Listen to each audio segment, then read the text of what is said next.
Donc il y a deux vins différents. Ça, ok. Mais merci beaucoup. C'est agréable de pouvoir s'attabler pendant le concours. Ça débute quand je touche un verre ou ça débute... Ok. Bah alors c'est parti. C'est parti.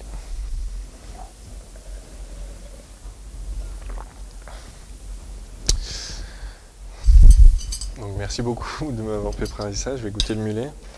Même si j'imagine déjà en fait un peu les goûts et les textures.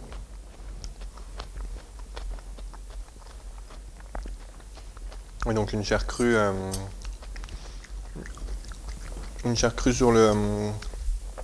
sur le mulet. Moi, c'est une très belle entrée. J'aime beaucoup le côté citronné, le jeu de texture entre le concombre qui apporte ce côté juteux, le citron qui est très marin et le mulet donc qui est assez fondant et il y a de la mâche quoi. Donc c'est très agréable. C'est fait pour manger ensemble ou c'est deux trucs différents? Merci. Et donc on est en présence de deux vins blancs. J'imagine que ils sont. Il y en a un qui est. Donc le premier vin blanc pour le décrire, donc c'est un blanc assez pâle, un peu de reflet doré, légèrement vert. Donc je m'imagine que c'est un vin jeune. On a un nez qui est qui est floral, complexe, sur des notes d'élevage un petit peu. J'imagine que c'est un barrique. Donc ça ira, j'imagine bien avec les deux entrées. Je vais le mettre en bouche pour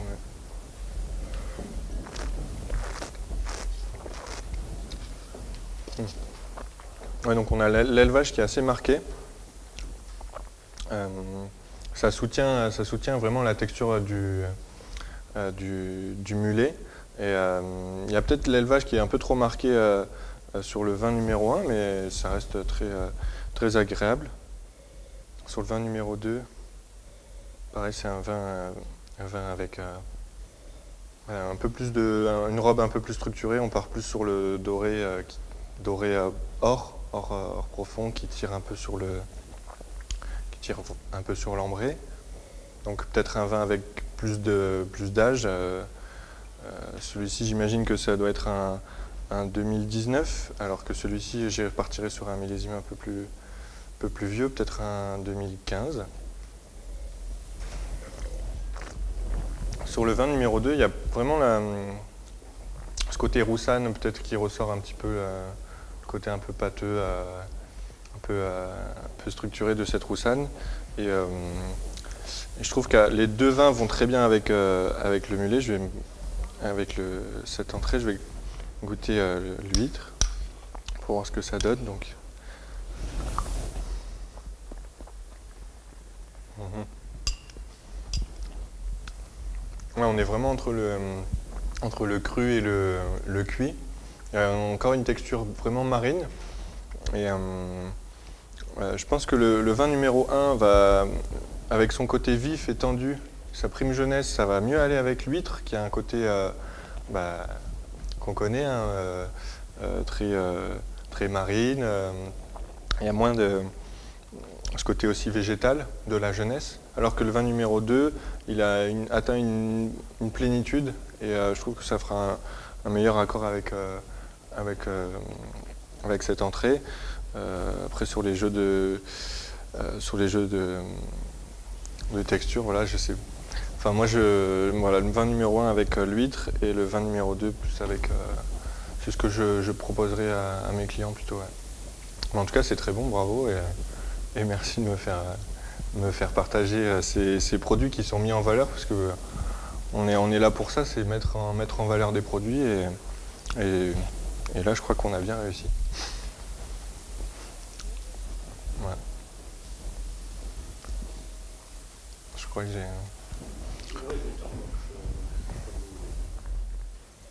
Après je Je sais pas trop. Ouais, il y a des. Vous avez dit il y a concombre, il y a des. La crème, c'est. Ah ouais, voilà, la Granny Smith qui donne ce côté acide. Et ouais, moi je trouve que c'est très bien assaisonné, très bien équilibré. Je trouve ça très bon. J'ai pas vraiment de choses à rajouter, mais en tout cas, merci pour la dégustation. Merci.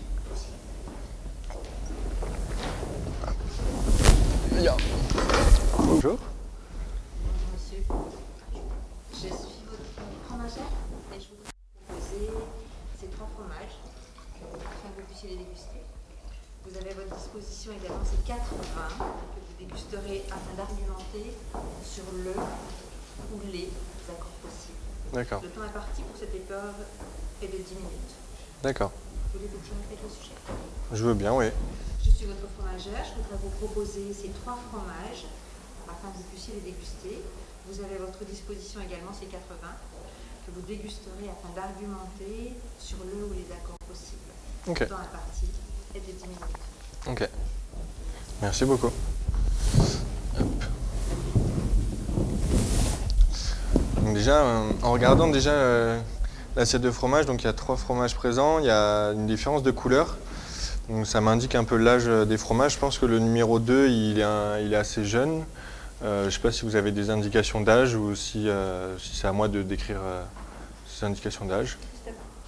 Alors, je pense que je vais goûter tout ça, mais au niveau de la couleur, le 2 a l'air plus jeune, le 3 il est un peu plus âgé et le 1 est un peu plus vieux peut-être. On va voir à la dégustation ce que ça donne.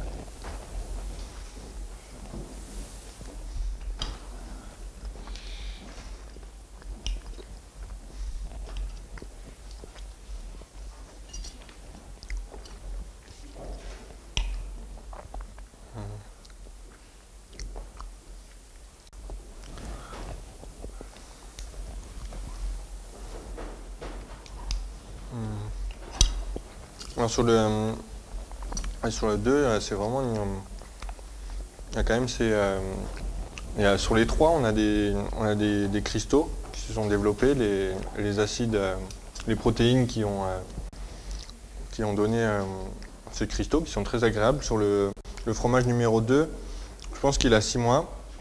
Après sur le 3, il doit être un peu plus âgé, il doit avoir 12 mois et le premier 18 mois.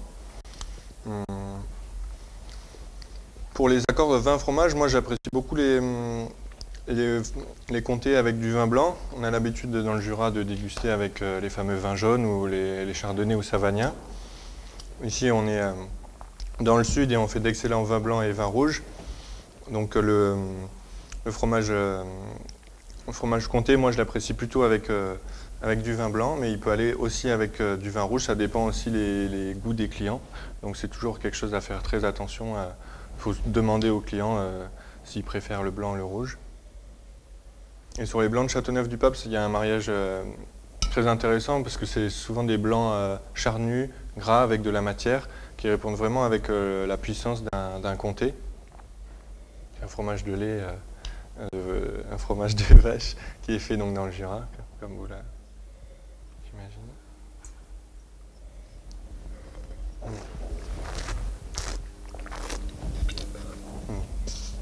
Donc vin numéro 1, on est vraiment sur un profil assez jeune de Châteauneuf-du-Pape avec ce côté élevage, des notes mielées, toastées, fleurs blanches qui sont très agréables. Moi je le recommande avec le fromage 2 et 3, je trouve que ça fait un très bel accord. Alors que le vin numéro 2, on est déjà sur une robe un peu plus soutenue, donc j'imagine un vin qui a un peu plus d'âge, un vieillissement un peu plus long. On est vraiment sur une robe or paille qui est très, très belle. Le nez, on a ce bouquet de fleurs blanches et d'élevage un peu plus prononcé.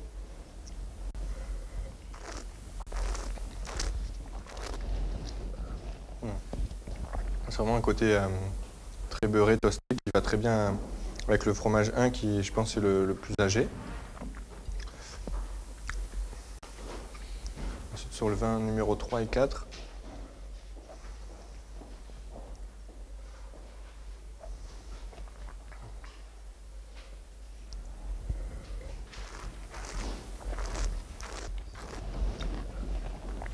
Le vin numéro 3, on est sur un type de Châteauneuf-du-Pape rouge assez jeune.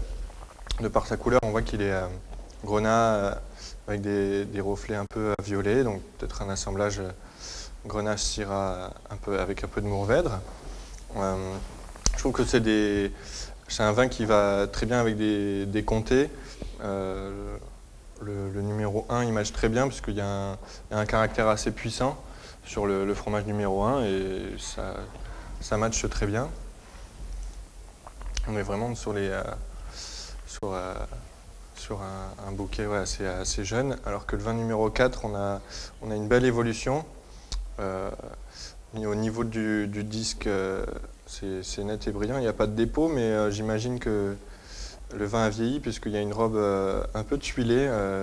Donc j'imagine un vin qui a quelques années de vieillissement en bouteille.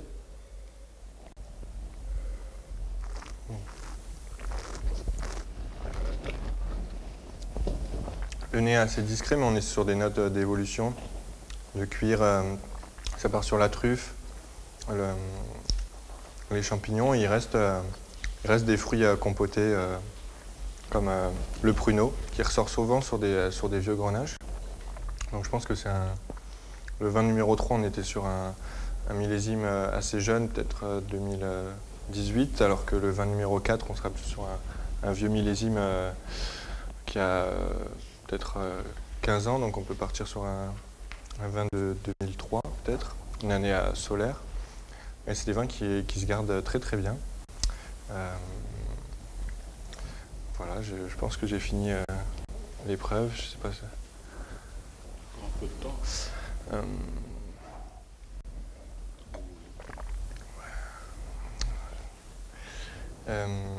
Non, je ne sais pas si vous avez des questions, d'autres choses, si on peut partager peut-être sur le savoir-faire de votre métier ou je sais pas.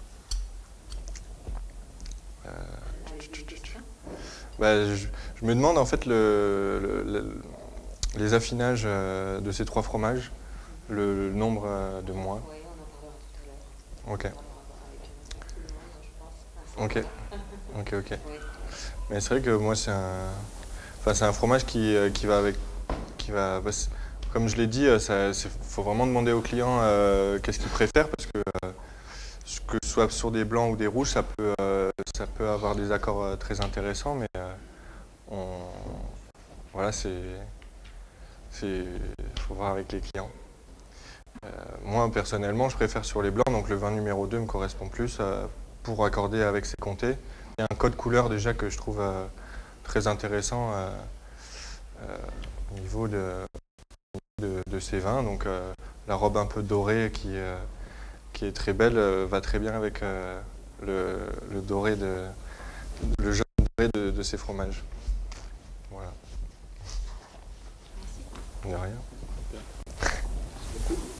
Donc voici les 13 étiquettes des cépages, 18 là vous avez. Donc vous devez identifier ces raisins, mettre l'étiquette devant le cépage. Et vous avez 7 minutes pour faire le... Ok. Vous voulez que je vous répète la question? Non, c'est bon. Parfait. Merci. Alors, je suis prêt. Et vous pouvez déguster les graines de raisin si vous voulez, sans les massacrer. Pour que les articles puissent les voir. On va pas les presser de suite, quoi. Ça va avec ça. Ces deux-là, c'est ensemble. Ah, c'est les mêmes. Et ça aussi? Ça, c'est le même. Ouais. Voilà. Dans la base de 3. D'accord. Et 8. D'accord? Ouais. D'accord. On démarre. Allez, c'est parti. Ok. Alors déjà, je commence par cette grappe qui est... Allez, on va commencer par les blancs pour être... Ça a l'air de la... Déjà, c'est très agréable en cette période de vendange de pouvoir goûter les raisins. Moi, j'ai eu l'occasion d'en faire l'occasion d'en faire à Châteauneuf-du-Pape et dans différents endroits en France, notamment dans les Alpilles ou en Alsace. Et donc c'est toujours un plaisir de goûter et de vendanger. À Châteauneuf-du-Pape, généralement, il y a beaucoup de clairettes. Donc j'imagine soit je pense que c'est de la clairette blanche et là on est sur de la clairette rose, je pense. C'est une belle couleur et ça c'est typique de la clairette rose. On va mettre ça.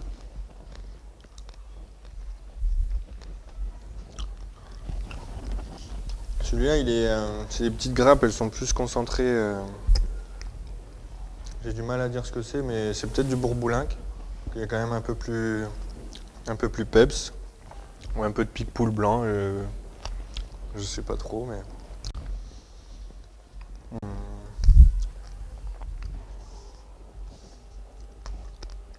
Ouais, j'ai du mal à dire, il y a des pépins qui sont bien mûrs, mais c'est vrai que c'est difficile à dire.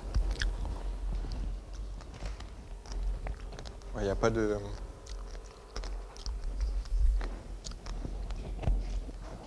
On va dire du pique-poule blanc parce que c'est quand même assez acide. Je vais juste les garder. Donc ça normalement c'est sûr, c'est clairette rose.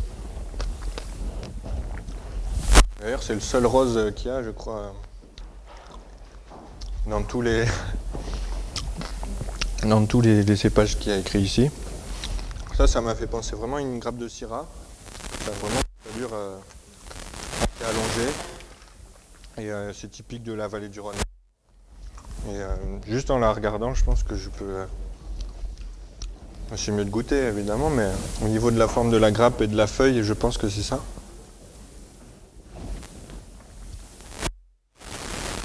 Il est assez peps.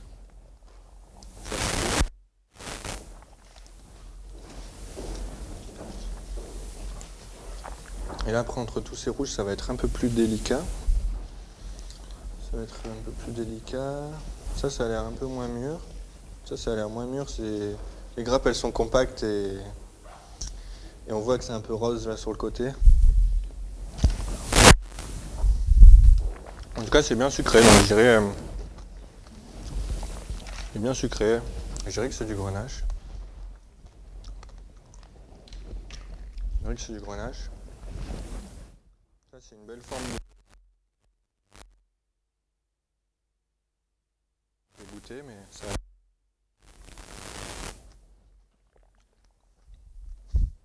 C'est bien juteux, c'est bon.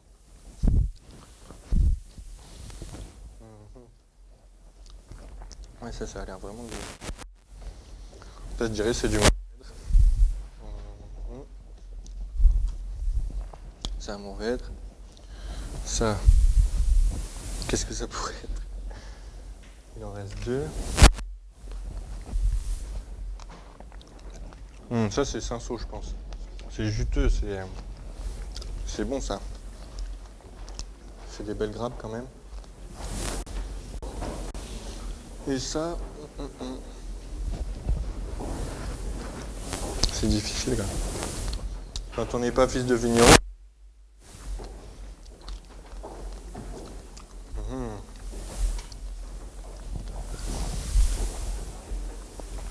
Ouais. Ça fait des petites grappes, elles sont toutes... parce que il n'y a pas de coulure, là. Zéro coulure. Qu'est-ce qu'il y a d'autre? Putain, c'est dur. Ouais, c'est assez dur, hein. Alors, et je vais finir avec... qu'est-ce qu'il y a d'autre? On va dire de la counoise, parce que je crois que vous avez de la counoise, alors je ne peux pas me tromper en disant de la counoise. Parce qu'il y en a de plus en plus qui en plein de la counoise, et c'est un très beau cépage. Il est un peu rustique celui-là. Donc je pense que c'est ça. Oui, ça... Ouais. Hop, on va goûter ça, mais... Ouais, je pense que c'est ça. Je pense que ça, c'est vraiment le grenache noir. Parce qu'il est assez acide, il est assez... Enfin, c'est pas trop coloré non plus. Donc voilà, je pense que c'est ça. Et le Picpoul, ça c'est compliqué à trouver, c'est peut-être autre chose, je vais regoûter. Je sais pas combien. Ouais. Parce que le Picpoul blanc, il n'y en a pas beaucoup. C'est du Grenache blanc. Eh ben, il n'y a pas vraiment de gris. Par celui-là qui est... Mais ça c'est plus blanc que gris quoi. C'est un blanc bien mûr. En plus à ce stade-là de septembre. Ouais. Merci. Ok, ok. Ça c'est quand même compliqué. Hein. Je connais pas les feuilles mais je connais les grappes au moins. Mais ça c'est compliqué.